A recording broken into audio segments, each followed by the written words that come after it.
நான் நாத்திகன் ஆயிட்டேன். கடவுள் இல்லை, தேடி தேடி பார்த்தேன், இல்லை. ஆனா ஜோதிடம் உண்மை. அவர் வந்து சவால் விடுறார். அவர் பகுத்தறிவாளரும் கூட, கடவுள் நம்பிக்கைலாம் கிடையாது. அவர் பெரிய விஞ்ஞானி. அவர் சொல்றார் ஜோதிடம் பொய் அப்படின்னு. ஆனா ஜோதிடத்தை ஏன் வந்து பகுத்தறிவாளர்கள் எதிர்க்கிறாங்கன்னா, அறிஞர் பெரிய இன்டலெக்சுவல், அவர் என்ன சொல்றார்? சோதிடம் தன்னை இகழ்கிறார். விவேகானந்தரும் அதே மாதிரி பெரிய கடவுள் நம்பிக்கையாளர், பெரிய துறவி, ஆன்மீகவாதி. அவரும் என்ன சொல்றாரு? ஜோதிடத்தை நம்பாது, உண்மையா பொய்யா என்று பார்த்தால் ஜோதிடம் உண்மை, தேவையா தேவையில்லையா என்று பார்த்தால் தேவையில்லை. செய்தி வருது, மன்னா மகன் இறந்து விட்டான். நடந்துரும் அப்படின்னு சொல்றது ஜோதிடமா? நடக்காம தடுக்கிறது ஜோதிடம்? தடுக்கலாம் முடியாது. ஊழிர் பெருவலி யாவுல நடக்கிறது நடந்துதான் நடந்துதான். மாணவியர் ஜாதகம் வரும், இவங்க வந்து மெடிக்கல் போவாங்கன்னு சொல்லுவோம், அவங்க இன்ஜினியரிங் போவாங்க. குடும்பம் இருக்குல்ல, வீட்டுக்கு போகணும்ல, 4 காசு சம்பாதிச்சுட்டு வீட்டுக்கு போகணும்ல, சண்டை விட்டுக்கிட்டு இருக்க முடியாது. மற்ற மதத்துல தான் ஒரு கடவுள் தான். இந்து மதத்துல தான் டிபார்ட்மெண்ட் இருக்குல்ல. இப்ப மத்திய அமைச்சரவை மாதிரி 72 அமைச்சர்கள் போர்ட்போலியோ பிரிச்சுட்டாங்கல்ல. உங்களை மாதிரியான ஒரு சுவாரஸ்யமான ஆளை நான் பார்த்ததே இல்லை. பக்தி உலகம் அன்பர்களுக்கு ஈஸ்வரின் அன்பான வணக்கங்கள். பக்தி உலகத்தில் இன்றைய சிறப்பு விருந்தினர் கிட்டத்தட்ட 40 வருடங்களாக ஜோதிடத்தில் உச்சத்தில் இருக்கக்கூடிய திரு ராகவராஜ். வணக்கம். வணக்கம். ரொம்ப மகிழ்ச்சி உங்களை சந்திச்சதுல. நீங்க நேரம் கொடுத்தது எனக்கு ரொம்ப ரொம்ப நன்றி. முதல்ல வந்துட்டு இந்த ஜோதிடம், அதுக்கு முன்னாடி உங்களை பத்தின ஒரு சிறிய அறிமுகம் நம்மளுடைய மக்களுக்காக. நீங்க யார் அப்படின்றத சொல்லிடுங்க. நான் வந்து தென் தமிழகத்தை சேர்ந்தவன். இப்போதைய தூத்துக்குடி மாவட்டம். நாங்க பெருமையா வந்து திருநெல்வேலி மாவட்டம் அப்படின்னு தான் சொல்லிக்குவோம். 86ல இருந்தாலும் இந்த தூத்துக்குடி மாவட்டம். நாங்கள் திருநெல்வேலிக்காரங்க. குடும்ப ரீதியாவே எல்லோருக்கும் வந்து ஜோதிடத்துல வந்து நம்பிக்கை இருந்தது. என்னுடைய தாத்தா ஒருத்தர், என்னுடைய அப்பா சொல்லியிருக்கிறாங்க, தாத்தா ஒருத்தர், அவர் வந்து விஏஓ மாதிரி இதாக இருந்தவர், வில்லேஜ் முன்சிப்பாக இருந்தவர். தன்னுடைய மரணம் 28வது வயதில் தான் மரணம் அடைந்து விடுவதாக தெரிந்து கணித்து சொல்லி 28 வயசுல இறந்து விட்டார். இந்த கதை தான் என்னை வந்து ஜோதிடத்தை கற்றுக்கொள்ள வச்சு. அப்ப இதுல ஏதோ இருக்கு. அப்ப நான் ஆத்தியன். அப்ப வந்து இயல்பா திருச்செந்தூருக்கு பக்கம் எங்களுக்கு இந்த பக்கத்துலாம் ரொம்ப பேர் வந்து திருப்பதி போவாங்க. எங்களுக்கெல்லாம் திருச்செந்தூர் முருகன் தான் பெரிய கடவுள். அப்போ வந்து முருக பக்தர் நான். ஆனால் இந்த சப்ஜெக்ட் வந்து எப்படி, அவர் நல்லா இருக்கிறாரு, அதாவது உடல் நோயெல்லாம் எதுவும் கிடையாது. அவருக்கு திருமணமாகி, அந்த தாத்தாவுக்கு திருமணமாகி 2 குழந்தைகள். அவர் கணிச்சு, இப்போ பெரிய கணிதம், ஜோதிட கணிதம், ஊருக்கே சொல்லுவார், தன்னுடைய மரணத்தை 28 வயதில் நான் இறந்து விடுவேன்னு சொல்லிட்டு எந்த வருத்தமும் இல்லாமல். இறப்புன்னா ஆளலாம் இறந்து விட்டார். அவனு எங்கள் அப்பா சாதாரணமாக சொல்லி விட்டார் என்கிட்ட. இதுதான் வந்து இதை படிக்க வேண்டும், இதுல ஏதோ இருக்கிறது. அப்ப ஆனா இதையும் பாக்குறோம், சமூகத்துல வந்து அறிஞர் பகுத்தறிவாளர்கள்லாம் ஜோதிடத்தை திட்டிக்கிட்டு இருக்கிறாங்க. ஆனாலும் இதை பார்க்கணும் அப்படின்னு நான் வந்து 78ல வந்து இதை கத்துக்க ஆரம்பிக்கிறேன். அதுவும் வந்து ஒரு ரொம்ப நுட்பமான ஒரு சிக்கலான கணிதங்கள் கொண்ட ஒரு கலை. ஆமா, ஜோதிடம் என்பது ஒரு சிக்கலான இது. நீங்க கொடுக்குற டேட்டா வந்து ஒரு வகையில irrelevant. ஒரு ஆண் அல்லது ஒரு பெண், ஒரு குழந்தை எந்த நேரத்தில் பிறக்கிறது, எந்த ஊரில் பிறகு, ஊரு முக்கியம். இதை வைத்து கொண்டு வாழ்க்கை முழுக்க சொல்லணும். உயரமாக இருப்பாரா, குள்ளமாக இருப்பாரா, படிப்பாரா, எந்த அளவு படிப்பார், அப்ப அவருக்கு திருமணம் நடக்குமா நடக்காதா, எப்பொழுது நடக்கும், அவருக்கு குழந்தைகள் உண்டா இல்லையா, எத்தனை குழந்தைகள் உண்டு, இவ்வளவு சொல்லணும்னா நீங்க யோசிச்சு பாருங்க. கொடுக்குற டேட்டா என்ன, ஒரு வகையில் பார்த்தா சம்மந்தமே இல்லாது. அப்ப அதை வைத்துக் கொண்டு இவ்வளவு சொல்ல முடியுமா? ஆனா கண் முன்னாடி ஒருவர் தன்னுடைய மரணத்தை சொல்லிட்டு இறந்திருக்காரு. அதை படிக்க வேண்டுங்கிற ஆர்வத்துல வந்து ரொம்ப இவ்வளவு காலமா படிச்சுக்கிட்டு இருக்கேன். பார்த்தா உண்மை. இடையில என்ன ஆயிட்டேன், பகுத்தறிவாளர்கள் வெற்றி பெற்றாரு, நான் நாத்திகன் ஆயிட்டேன். கடவுள் இல்லை, தேடி தேடி பார்த்தேன், இல்லை. ஆனா ஜோதிடம் உண்மை. நான் சொல்றது, நான் தொடக்கத்துல சொன்னது, அதிகமாக ஜோதிடம் படிச்சு ஒரு ஜோசியன் ஆகாத கட்டத்துல சொன்னதே சரியா இருக்க. அது எப்படி இருக்க முடியும்? அப்ப அது சரியா இருக்கு. அதுக்கப்புறம் வந்து உங்களுக்கு வந்து ரொம்ப, அதாவது இன்ட்ரெஸ்டிங்கான ஒரு விஷயம் சொல்றேன். ஜிடி நாயுடு நம்ம கேள்விப்பட்டிருக்கோம், பெரிய விஞ்ஞானி. அதாவது விஞ்ஞானம், இப்ப அப்துல் கலாம்லாம் விஞ்ஞானம் படித்தவர் எங்க கல்லூரியிலலாம். ஆனா ஜிடி நாயுடு அப்படி படிக்காத மேதை, படிக்காத விஞ்ஞானி. அவர் வந்து சவால் விடுறார். அவர் பகுத்தறிவாளரும் கூட, கடவுள் நம்பிக்கைலாம் கிடையாது. அவர் பெரிய விஞ்ஞானி. அது தமிழ்நாட்டுக்காரர், அதுல நம்ம எல்லோருக்கும் சந்தோஷம். அவர் சொல்றாரு ஜோதிடம் பொய் அப்படின்னு. அவருடைய நண்பர்களோட்டனா ரொம்ப பேர் இருப்பாங்கல்ல. இவர் ஒரு பெரிய மனிதர், பிரபலம், ஒரு செலிபிரிட்டி, அதுல ஒரு ஜோதிடரும் வர்றாரு. இல்லைங்க ஐயா, நீங்க ஜோதிடம் உண்மைங்க, அது நீங்க படிச்சு பார்க்கல, அதனாலதான் சொல்றீங்க. நீங்க ஒருவேளை நீங்க ஜோதிடம் படிச்சீங்கன்னு வைங்க, அது உண்மையை ஒத்துக்குவீங்க அப்படிங்கிற ஜோதிடர். இவர் அப்படி அப்படியா சொல்றீங்க? அப்ப நான் ஜோதிடம் படிச்சுட்டு நான் பேசுறேன் அப்படின்ட்டு ஒரு படிக்கிறார். ஓராண்டு காலம் நீங்க புத்தகம் கொடுங்கிறாரு. அவர் ஆர்வமா கொடுக்குறாரு. படிச்சு பார்த்துட்டு பலன் சொல்றாரு. 1 2 இருக்கு, சரியா இருக்கு. அதுக்கப்புறம் ஜிடி நாயுடு ஐயா என்ன சொல்றாரு? ஜோதிடம் போய் அப்படின்ட்டு. இது தமிழ்நாட்டில் நடந்தது. அப்ப அதனால ஜோதிடம் வந்து ஒரு கணிதம் தான், இல்லாத எதையும் வச்சு சொல்லல. சூரியன் இருக்குது, சந்திரன் இருக்குது, ஆனா அதுல வேற சில குழப்பங்கள் உண்டு. சூரியன் சந்திரன் வந்து பூமியை சுத்தி வருதுன்னு சொல்லுவாங்க. பூமி அது சுத்தி வரல, பூமி தான் சூரியனை சுத்துது, சந்திரன் தான் பூமியை சுத்துது. அது கிரகம்னு சொல்றது வேறு, ராகு கேது கிரகம் பாங்க, அது கிரகம்லாம் இல்லை, அது புள்ளி தான். ஆனா அது விஞ்ஞானிகள் ஏற்றுக்கொண்ட புள்ளி, அது கற்பனையோ பிரமையோ அல்ல. ராகு கேது என்பது விஞ்ஞானிகள் ஏற்றுக்கொண்ட, அஸ்ட்ரானமர்ஸ் வானியலாளர்கள் ஏற்றுக்கொண்ட புள்ளி அது. அதை வைத்து மனிதர்களுக்கு பலம் சொல்லும்போது, அது வரைக்கும் அது அஸ்ட்ரானமி, வானியல். அதை வைத்து மனிதர்களுக்கு வாழ்க்கையில் என்ன நடக்கும் என்று சொல்லும் பொழுது அது அஸ்ட்ராலஜியாக மாறுகிறது, ஜோதிடம் ஆக மாறுகிறது. அப்ப இதுதான் வந்து ஜோதிடம். இப்ப மன்னர்கள் எல்லோருமே, கிட்டத்தட்ட எல்லா மன்னர்களுமே, இந்தியாவில் மட்டுமல்ல ஐரோப்பாவிலே கிட்டத்தட்ட எல்லா மன்னர்களுமே, அதாவது 2000 ஆண்டு காலமாகவே எல்லா மன்னர்களுமே ஜோதிடத்தை நம்புபவர்களாக இருந்தார்கள்.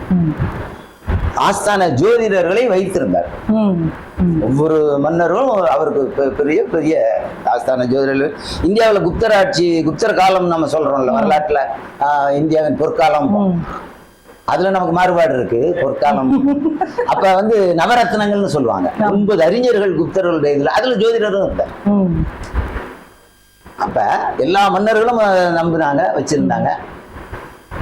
ஆனா ஜோதிடத்தை ஏன் வந்து பகுத்தறிவாளர்கள் எதிர்க்கிறாங்கன்னா, இப்ப எனக்கு வந்து ஒரு நன்மை நடக்கும்னு சொல்றீங்க நீங்க, ஒரு ஜோதிடர் இல்ல, இவர் வந்து ஒரு ஜோதிடர், இந்த ஜோதிடர் சொல்றாரு.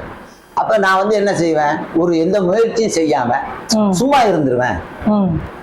ஒரு மனிதனை சோம்பலுக்குள் தள்ளிவிடும், மனிதனுடைய முயற்சியை அழித்து விடும் ஜோதிடம் என்று நினைத்துதான் பகுத்தறிவாளர்கள் ஜோதிடம் வேணாம், அது தப்புங்கிறாங்க. அவங்க சொல்றதுக்கு ஒரு காரணம் இருக்கணும் இல்லையா? அவங்க ஏன் சொல்றாங்க?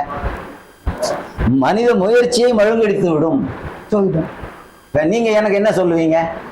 நீ இவ்வளவு உழைச்சிருக்கிற, 80 மார்க் வாங்குவ, இன்னும் 1 வாரம் இருக்கு பரீட்சைக்கு, இன்னும் படிச்சேன்னா நீ 95 மார்க் 98 மார்க் வாங்குவேன் அப்படிங்க. முதல்ல நீ 98 மார்க் வாங்கிடுவேன்னு சொல்லிட்டா, நான் சும்மா இருந்துட்டேன்னா 80 வாங்க மாட்டேன். படிச்சதானே அப்ப 80 வாங்க மாட்டேன், 60 தான் வாங்குவேன். அப்ப முயற்சியை, ஊக்கத்தை குறைத்து விடும், முயற்சியை மழுங்கடித்து விடும் ஜோதிடம். அப்படிங்கிறதுனால வந்து ஜோதிடத்தை வந்து நம்ம ஊக்குவிக்க கூடாது அப்படின்னு இவங்க நினைக்கிறாங்க பகுத்தறிவாளர். அதுக்கப்புறம் அதான் மனித முயற்சியை, இது இப்படித்தான் நடக்கும்னு சொல்லிட்டு அதுக்கப்புறம் என்ன இருக்கு? அதுதான் அவங்களுடைய எதிர்ப்புக்கு காரணம். அவங்க வந்து நாத்திகர்கள், அவங்க இப்படி. ஆனால் நீங்க வந்து யார்கிட்ட வந்து வந்து அந்த துறையில் பெரியவங்ககிட்ட தான் கேட்கணும். ஆத்திகம், கடவுள் இருக்குன்னு சொல்றதுல யார் பெரியவர்கள்? 2 பேர் எடுத்துக்குவோம். பாரதியார் பெரியவர், அவர் வந்து வேதங்கள் வாசிச்சிருக்கிறார், உபநிஷதங்கள் வாசிச்சிருக்கிறார், அவருக்கு பல மொழிகள் தெரியும். சம்ஸ்கிருதம் தெரியும், ஹிந்தி தெரியும், தமிழ் தெரியும், இங்கிலீஷ் தெரியும், பிரெஞ்சு தெரியும். பெரிய அறிஞர், பெரிய இன்டலெக்சுவல். அவர் என்ன சொல்றார்? சோதிடம் தன்னை இகழ்கிறார். சோதிடம் பார்க்காத மனிதனே, உனக்கு ஜோதிடம் தேவையற்றது, பார்க்காதே, அது என்ன சொல்லுது என்று தேடி அலையாதே. விவேகானந்தரும் அதே மாதிரி பெரிய கடவுள் நம்பிக்கையாளர், பெரிய துறவி, ஆன்மீகவாதி. அவரும் என்ன சொல்றாரு? ஜோதிடத்தை நம்பாதே, அதை என்ன சொல்கிறது உனக்கு என்று பார்த்து கொண்டு தெரியாதே. திருவள்ளுவர் என்ன சொல்றார்? அவர் ரெண்டுக்கும் நடுநிலையா ஒரு இது எடுக்கிறார். திருவள்ளுவர் ரொம்ப பெரிய அறிஞர், அதெல்லாம் சந்தேகமே கிடையாது, பெரிய தத்துவஞானி. அவர் என்ன மதம்ங்கிறது தான் பெரிய மாறுபாடு இருக்கு. சமணம்ங்கிறாங்க, சிலர் பௌத்தம்ங்கிறாங்க, சிலர் இந்த ரெண்டும் கிடையாது ஆசீவக மதம்ங்கிறாங்க திருவள்ளுவர். ஆனா அவர் வந்து பெரிய அறிஞர், தத்துவம் தெரிந்த அறிஞன். என்ன சொல்றாரு? ஊழிர் பெருவலி யாவுல, மற்றொன்று சூழினும் தான் முந்திரும். ஊழ் அதை விட்டு வேற என்ன பெருசா என்ன இருக்கு? எது இன்னொன்னு முயற்சி பண்ணாலும் அது உந்தி விடுங்கிறார். இத சொல்லிட்டு அடுத்து என்ன சொல்றார்?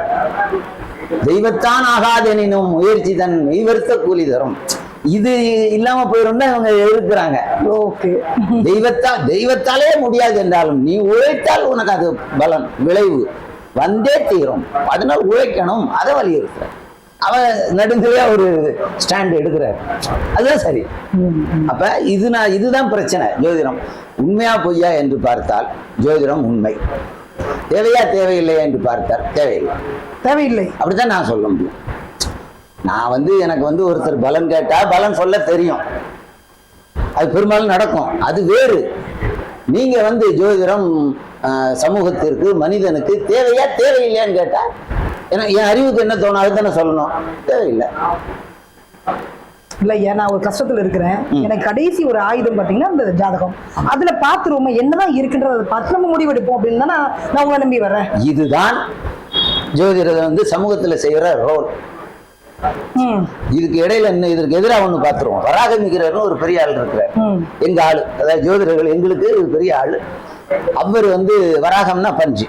அவர் ஒரு மன்னருடைய அவையில இல்ல, இவர் இளைஞர், அப்ப 16 வயது.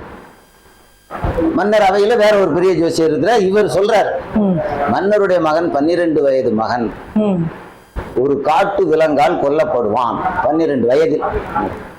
மன்னரால் தாங்க முடியுமா? இளவயது மரணமே கூடுமா? அதுதான் புத்தரே தான் சொன்னார். மரணத்தை பற்றி அவர்கிட்ட கேட்கும் பொழுது தாத்தா மகன் பேரன், இந்த வரிசையின்படி இறப்பு எல்லோருக்கும் முடியாது, இந்த வரிசையின்படி வந்தால் தவறு இல்லை, இது மாறி வந்தால் தான்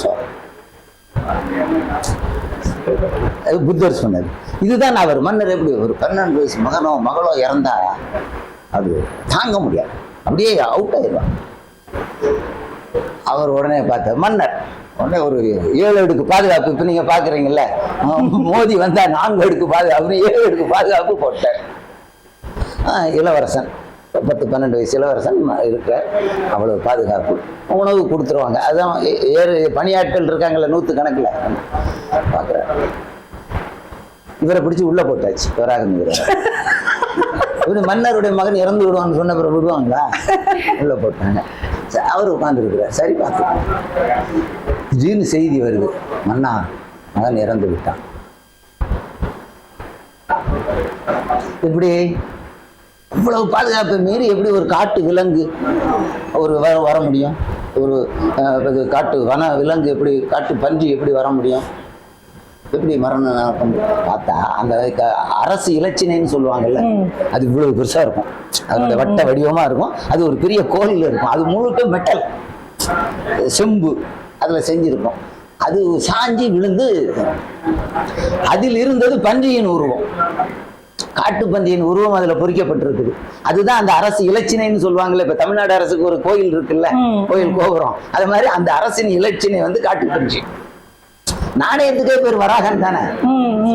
இப்ப காயின் சொல்றோம்ல, 5 ரூபா காயின் 10 ரூபா காயின், வராகன்னு ஒரு நாணயமே இருந்தது, பன்றி தான் பேர் வச்சான். அது சில மன்னர்கள் பன்றிக்கு அவ்வளவு பெரிய மதிப்பு கொடுத்து வச்சிருந்தாங்க.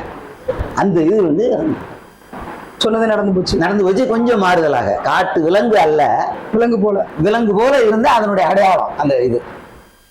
அப்புறமா மன்னர் அவனை வெளியே விடுக்கையான்ட்டார். அவர் புக்கு எழுதியிருக்கிறார், அந்த புக்கை நாங்கெல்லாம் படிக்கிறோம். அதனால அவர் ஜோதிடர்களுக்கு பெரிய ஆள் வராகம் இருக்கிறார். அப்ப இதையும் நீங்க பார்க்கணும். இதுவும் அப்ப ஆனால் இதனால் என்ன நன்மை? ஆனால் நன்மை இருக்கிறது. எப்படி? நீங்க அந்த வினாதான். அதனாலதான் ஜோதிடம் 2000 வருஷமா சமூகத்துல இருக்கு. அல்லது அடிச்சு விரட்டி இருப்பாங்கல்ல, தேவையா தேவையில்லையான்னு நீங்க கேட்கும்போது தேவையில்லைன்னு சொன்ன பிறகு ஏன் அடிச்சு விரட்டல? தேவை இருக்கு. என்ன தேவை? இதான் தேவை. ஒரு பிரச்சனை என்ன, எனக்கு தொழில் தெரியும், ஆனா தெரிந்த தொழிலும் நஷ்டமாகுது. நான் கொடுத்த பணம் எனக்கு வரணும், அவங்களும் தரமாட்டேங்கிறாங்க. இப்படி ஒரு 3 வருஷம் ரொம்ப சிரமப்பட்டு தான் ஜோதிடர்கள்ட்ட நான் போறேன். அப்ப அவர் சொல்றது முழுக்க புரியாது. அவர் என்ன சொல்லுவாரு, இந்த கிரகம் இந்த இது அந்த தசை புக்தி நடக்குது, கோச்சாரத்துல 7.5 சனி இப்படிலாம் சொல்லிட்டு இது எல்லாம் 3 வருஷம் இருந்திருக்குமே. ஆமா 3 வருஷம் இருக்குது. இன்னும் கவலைப்படாத 6 மாசம் இருக்கும் அப்படின்னு சொன்ன உடனே ஒரே திருப்தி ஆயிருக்கு. இன்னும் 3 வருஷம் இருக்குமோல நான் பயப்படுறேன். அவர் என்ன சொன்ன 6 மாசம் இருக்கும். அதற்கு பிறகு எல்லாம் கிழமையெல்லாம் சொல்லிடுவாங்க, நீங்க கிழக்கு திசையில போய் ஒரு தொழில் பண்ணுவ, ஒரு வணிகம் பண்ணுவ, அதுல இருந்து 3 வருஷத்துல சிறப்பா வந்துருவ. அப்படியே மனசு உடைஞ்சு போய் இருக்கும் பொழுது ஆறுதலான வார்த்தை வேண்டும் மனிதர்களுக்கு. கண்டிப்பாக. இப்ப கோயில் என்ன செய்யுது? இதே வேலையை தான் செய்யுது. ஆறுதலான வார்த்தை, ஆறுதலை கொடுக்கிறது. வார்த்தை வேணும் இல்லை, அந்த கோயில இவங்க மேல நம்பிக்கை இருக்குல்ல, அது சிலை கல்லாக இருக்கலாம். அப்ப இவருக்கு நம்பிக்கை இருக்குல்ல, அந்த நம்பிக்கையே இவர் அங்க போய் நின்னோடனே ஆறுதலை கொடுக்கிறது. இப்போ சைக்காட்ரிஸ்ட் நம்ம உளவியல் நிபுணர்கள் என்ன செய்யறாங்க, பிரச்சனை எல்லாம் கேட்கறாங்க. 1/2 மணி நேரம் கேட்டுட்டு இதனால நீங்க இந்த சின்ன தப்பு பண்ணீங்க, அதனால இந்த பிரச்சனை, இந்த தப்பை நம்ம பண்ணாதீங்க, இந்த பழக்கத்தை மேற்கொள்ளுங்கள், காலையில வாக்கிங் போங்க, இது வரைக்கும் நீங்க நண்பர்களே இல்லைங்கிறீங்க, நல்ல நட்புகளை ஏற்படுத்திக் கொள்ளுங்க, பிரச்சனை தீர்ந்துருங்கிறாங்க. இந்த ஆலோசனை தான் மனிதர்களுக்கு அவங்க மனசு உடைஞ்சி இருக்கிற நேரத்தில் மிகப்பெரிய ஆறுதல். ஆமா, வேண்டியது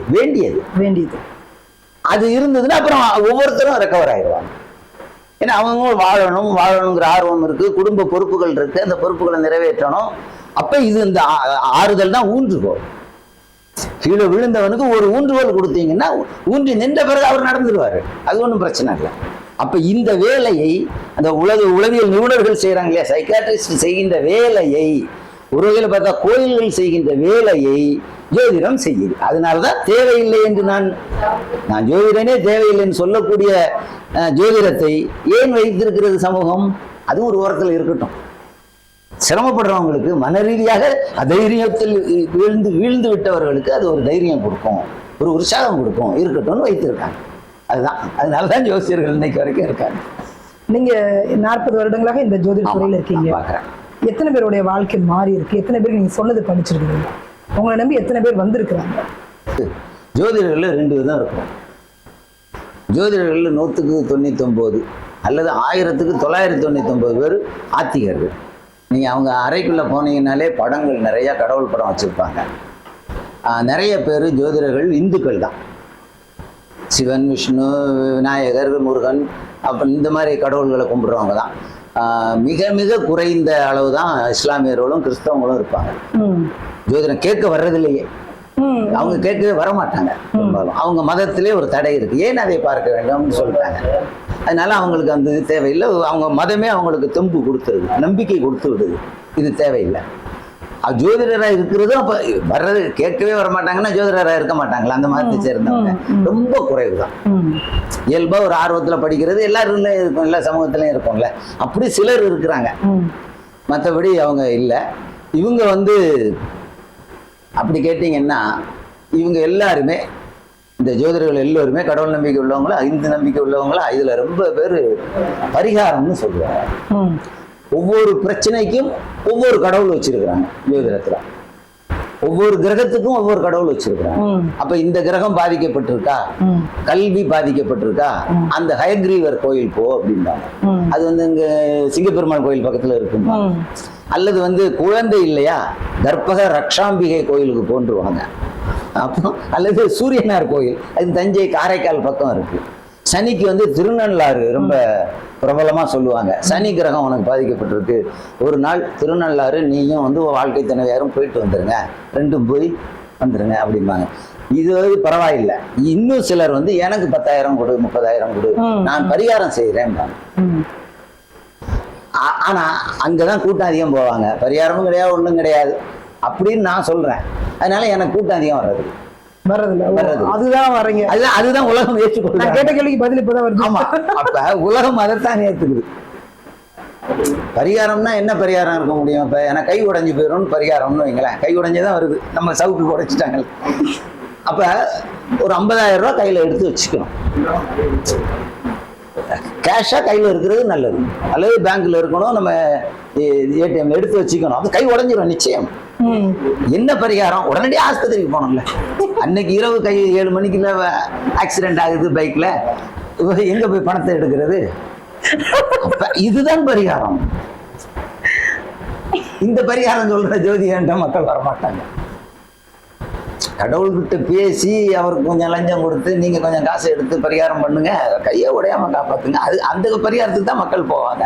நான் சொல்றேன் இந்த பரிகாரத்துக்குலாம் யாரும் வரல. நடந்துரும் அப்படின்னு சொன்னா அவங்க கிட்ட வரமாட்டாங்க. ஆமா, வரமாட்டாங்க. இல்ல நடந்துரும் அப்படின்னு சொல்றது ஜோதிடமா, நடக்காம தடுக்கிறது ஜோதிடம்? தடுக்கலாம் முடியாது.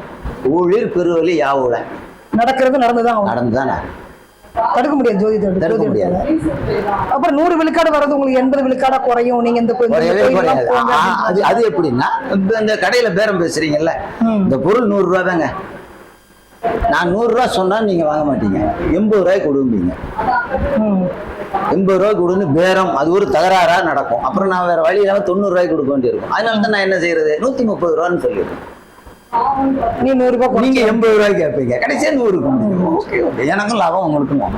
அப்ப கோயிலுக்கு போறதுனால எல்லாம் பரிகாரத்தினால பரிகாரம் என்ன செய்யறாங்கன்னா, ஒரு சிறு தீமை வரும்னா, அதை கை மட்டும்தான் உடையும்னா, கால் மட்டும்தான் உடையும்னா, மரணம் வரும்னு சொல்லிடுறாங்க அவங்க உத்தி.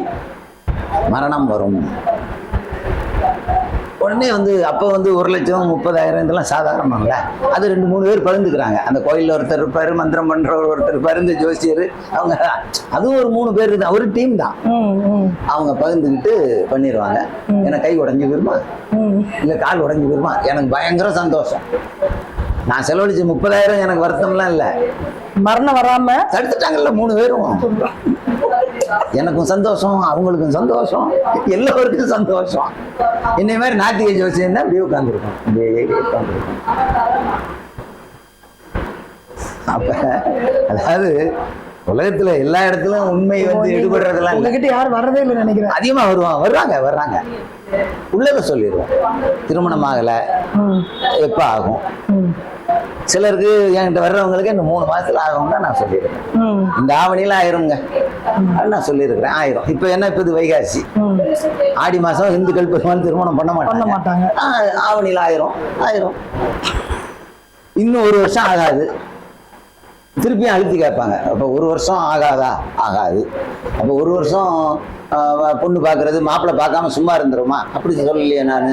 நீங்க பாருங்க, ஆகாது. சும்மா இருக்கணும்னு அவசியம் கிடையாதுங்க, சும்மா இருக்கக்கூடாதுங்க.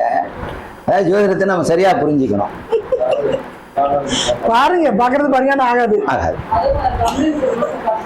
நீங்க ஒரு வித்தியாசமான ஜோதிடர் இல்ல, நாட்டிக ஜோதிடர் வேற சொன்னீங்கன்னா கவனிக்கல. ஆமா, கவனிக்கிறேன். இல்ல அதுதான் உண்மை. இப்ப நான் அப்படின்னா எனக்கு நான் பலன் பார்க்க மாட்டேன்னா என்ன, அதாவது ஜோதிடத்தை எப்படி புரிஞ்சுக்கணும்னா, இது உழைக்கும் காலம்னா உழைக்கணும். சும்மா இருந்தா எதுவும் வராது. உழைக்கணும், உனக்கு ஒண்ணும் வராது. அது அடுத்த வருஷம் தான் வரும். அப்படின்னா அப்ப நான் இப்ப உழைக்காம இருக்கிறேன், அடுத்த வருஷம் உழைச்சிக்கிறேன், அப்போ அடுத்த வருஷம் உழைச்சேன்னா அதுக்கு அடுத்த வருஷம் தான் வரும். உழைப்பு, வேலை செய்வது, முயற்சி செய்வது, அதுக்கு இதே கிடையாது, லீவே கிடையாதுங்க. அது எப்பவும் பண்ணணும்.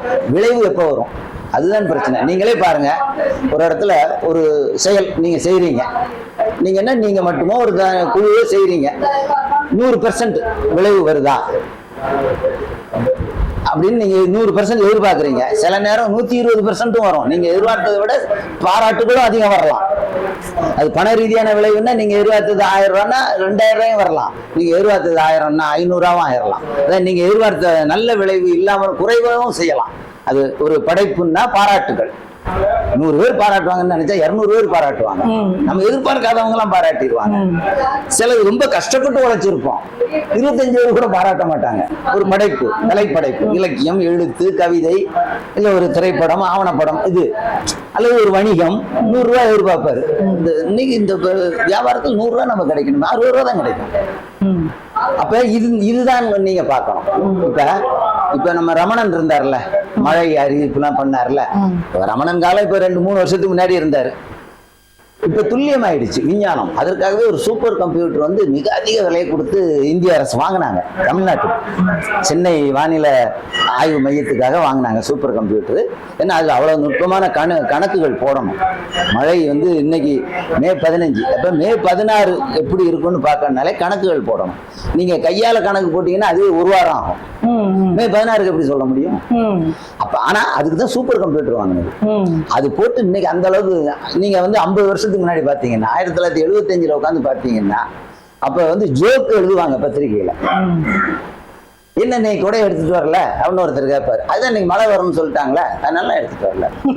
அப்ப வரும்னு சொன்னா மழை வராது, வராதுன்னு சொல்ற நேரம் திடீர்னு வந்துரும்னு அர்த்தம்.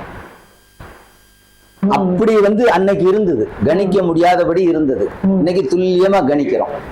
அதே மாதிரிதான் நீங்க புரிஞ்சுக்கணும். இந்த தீமை வருமா, அப்ப மழை வரும்னு சொன்னா கொடை, இன்னைக்கு இப்ப மழை வரும்னு சொன்னா நீங்க என்ன பண்றீங்க? கொடை எடுத்துட்டு வந்துடுறீங்க, இல்ல ரெயின் கோட் மாட்டிட்டு வந்துடுறீங்க.